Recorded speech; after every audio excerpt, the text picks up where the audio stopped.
Okay, so be nice, because I felt like crap the last 2 weeks. And I know it's been even longer since I've uploaded a video, and I'm really sorry about that. Life keeps getting in the way, but I'll be finishing my second semester in doctoral work in May. So just please bear with me until then. I'm here today to talk about Nickelodeon's Barbarian and the Troll, or is it The Barbarian and the Troll? Oh goodness, it's The Barbarian and the Troll, excuse me. And yes, more Thunderbolt Fantasy is coming. I have purposefully not watched the first 3 episodes because I've been like, I want to watch them all in a row, and then I'll talk about them. And by the way, it's not a 3-episode test thing or anything like that. I have mixed feelings about that sort of evaluation for a number of reasons. But anyway, so on both counts, both puppet shows, gonna be covered. It's gonna be okay. So if you're following my channel because you're like, when are you going to update for Thunderbolt Fantasy? It is going to happen. But right now we're going to talk about a puppet show that caught my interest on Nickelodeon, here in the United States of all places. And apparently it has some people on it that I recognize, not just in the voice acting, but the creators and different folks. The synopsis is this, according to imdb.com. It follows Evan, a bridge troll in search of adventure, and Brendar, a fierce female warrior on a quest to defeat the evil demon who has imprisoned her brother.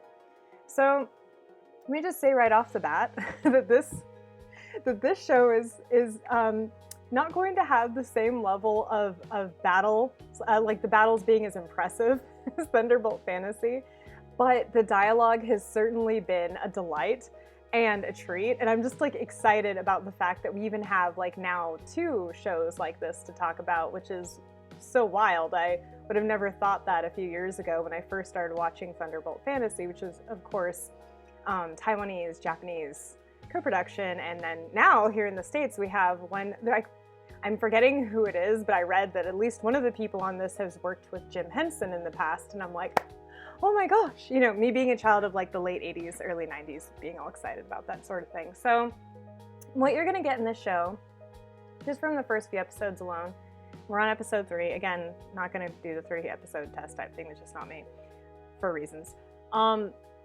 It has great dialogue, it has a lot of jokes. So if you're not paying attention, you might miss them because it's kind of boom, boom, boom. If you hear my dog barking, it's because we have Speed Racer. No, legit, there's like some dude with like a souped up Beamer who thinks he's like a street racer. Probably is. And my dog doesn't like that engine. Anyway, hi, I have ADHD, which I actually do. So anyway, this show is great. Like Brendar is, at first I was like, oh no, is this gonna be like a love interest type thing? And it's like, not really so far. So it's been good in that way because I get really tired of shows that do that. I just get kind of like, please don't. And if it does eventually, but it's organic, I'm not going to be angry about it. But yeah, Evan is hilarious because he's supposed to be a bridge troll. And he clearly sucks at his job. Like, he is like the worst. He is the literal worst. And he's a bard, okay?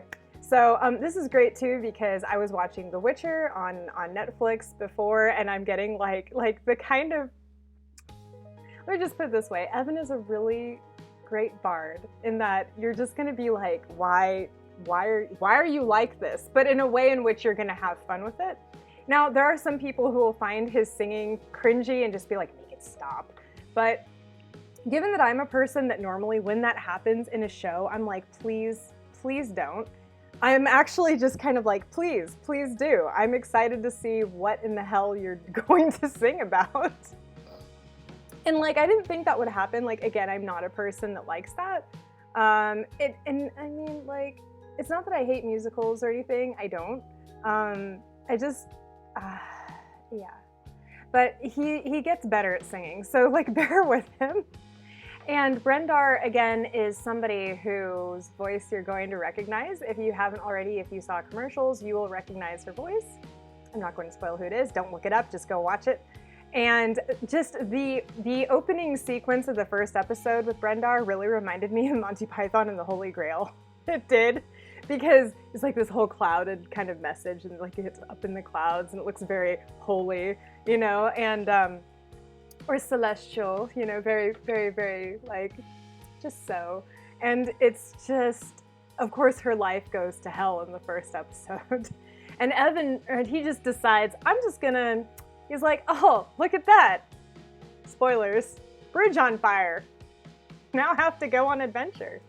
And his dad's displeased with him. So basically both of these characters are facing familial issues where like they can't please their family in one way or another. I don't want to get into it more than that because I've already let loose 2 spoilers about the first few minutes of the first episode. And yeah, it's been a treat. And I love, okay, so like little things like somebody being, like Evan having like this list of places that he's wanted to be. It's actually like a book. I think it's like a guidebook. Like, and Brendar's like, we're not here to go on a tour. We're here because we're on a quest. And he's like, it's like, oh, you know, the owl's all like, oh, so like, I see that like the whole book is marked except for one. What is that? And he's like, oh, that's Bakersfieldia.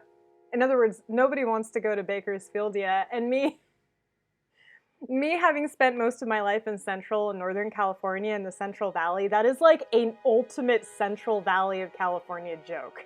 So, or if you're in SoCal and you know what Bakersfield is, like on your way somewhere, you get it. Like no offense to folks from Bakersfield, by the way, because I lived in Modesto, California.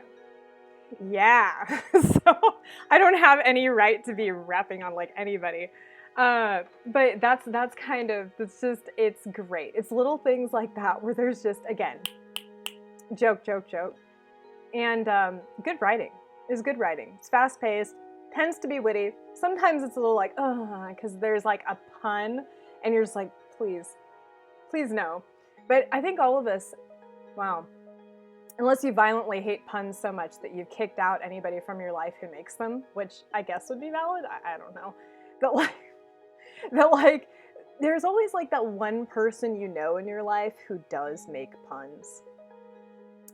You know who you are. And that this show tends to also make puns. Not always super cliche, but just like enough that you're like thinking of that one person in your life that you know makes puns. So again, I feel like that's an effective joke because at least for me, I want to know your reaction if you've seen this show. At least for me, it made me think of the one person in my life who makes puns and I'm just like, you know, so yeah, so The Barbarian and the Troll, please go watch it. If you are a fan of any questing type genre, just like fantasy in general, if you've played D&D, if you've done LARPing, if you remember and grew up with Jim Henson stuff, please go watch it. If you like reading fantasy, if you like reading things that are a parody of that, or watching them, please go check it out. I don't know how it's doing in the ratings, but I'm just kind of like, please, the show is actually pretty entertaining, at least to me. Give it a chance, okay? Just because it's on Nickelodeon doesn't mean that you can't watch it, okay?